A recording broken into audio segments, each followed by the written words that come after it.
Yo, what's going on guys? Arekkz here, welcome to Dragon Ball FighterZ. With the game launching this week, I imagine a lot of you will be jumping in for the first time. Some of you may be fighting game veterans, some of you may not, but regardless, when you head online and start challenging the world, you're without a doubt going to come up against a whole manner of different opponents, all of whom will have their own strategies. Learning to counter these strategies is ultimately what will lead to your victory. So with that in mind, I teamed up with Edwin, the European Events and Community Manager at Bandai Namco, to bring you guys 5 handy tips that'll help you deal with some of the more annoying strategies and ultimately help you dominate in Dragon Ball FighterZ. If you do enjoy this and you do find it helpful, then a like would be super appreciated, and be sure to comment down below and let me know if you guys have any other tips yourself that you found useful.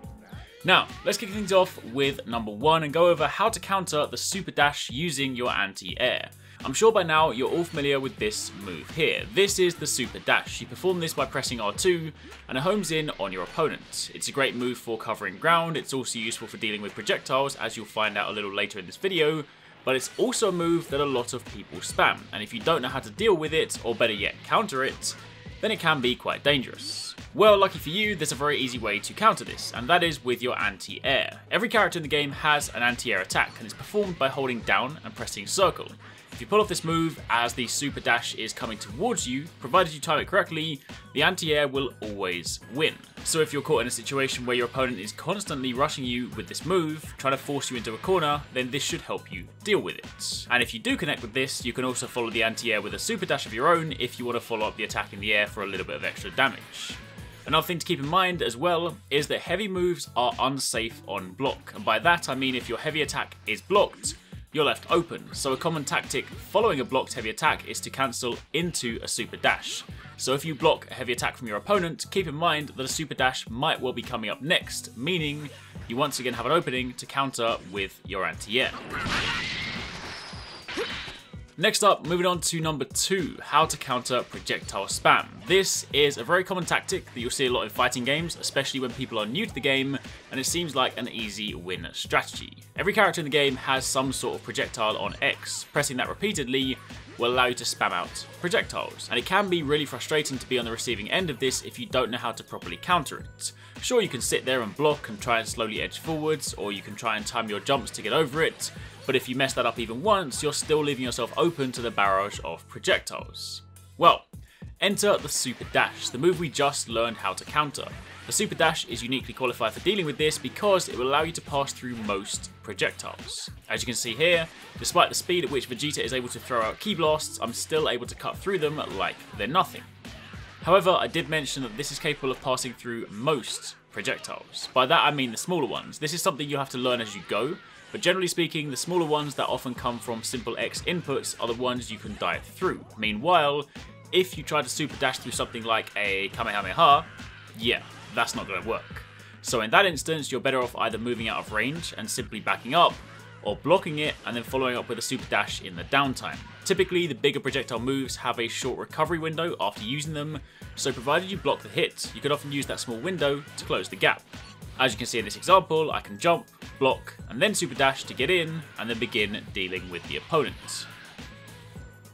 Now, moving on from there to number 3, using Sparking Blast to help you survive longer. Sparking Blast is a very valuable resource that can be activated by pressing R1 and R2 together. However, it's important to keep in mind that it can only be used once, so you need to pick the best time to use it. It also has a number of different uses, some of which are for more advanced play, but for the purposes of this video, Sparking Blast can be used to help you regenerate health. When you're attacked, your life bar begins to deplete. You'll notice that following certain attacks or combos, you're left with your base health plus a blue chunk, and this blue chunk is health that can be recovered. There's a couple of ways to go about this, but relevant to this topic, this is where Sparking Blast comes in. When you activate it, you'll see that the blue portion begins to regenerate. However, it's not as simple as just activate it and get your health back. See, Sparking Blast becomes more effective the fewer characters you have alive on your team. So if you have a full squad and you activate it, your recovery will be slow, and this is a waste of a very valuable resource. Meanwhile, if you're down to your last fighter and you activate it, this can be a great comeback mechanic. So in short, don't activate this at the start of a match. Try to save it till you're on your last legs to truly maximize its potential. Number 4, change characters frequently to last longer. I mentioned in the previous point that there are a couple of ways to regenerate health. We already went over Sparking Blast, but the other method is by simply swapping characters. If you take a chunk of damage and are left with a large amount of blue health, if you swap to another character, you'll notice that the character you just swapped begins to recover the blue portion. If you get into the habit of doing this after taking some damage, then depending on the damage taken, sometimes you'll be able to recover back to almost full health, meaning your team is back to fighting at full strength. There's a number of different ways you can swap characters. At its most basic, you can either hold L1 or L2 to swap between your second and third characters. However, on top of that, you can also swap during a Z ultimate move, so when you pull off one of these, if you tap L1 or L2, you can sub that character in, they'll perform their move on top, and then upon finishing that, they will be your active character. This is called a Z ultimate change. It is however worth calling out that a Z ultimate change does cost meter or key gauge, so you'll need to be mindful of that during combat. Your third option is a guard cancel. If you're blocking an opponent's attack, if you push forward and either L1 or L2, you'll cancel your guard and sub your next character in, but this again costs 1 bar of your key gauge, so you need to keep that in mind before attempting to do this. Then finally, in at number 5, be smart with how you use Vanish. Vanish is a move that you can perform by pressing triangle and circle together. It teleports behind the enemy, performs a quick attack, and essentially puts you on the other side of them.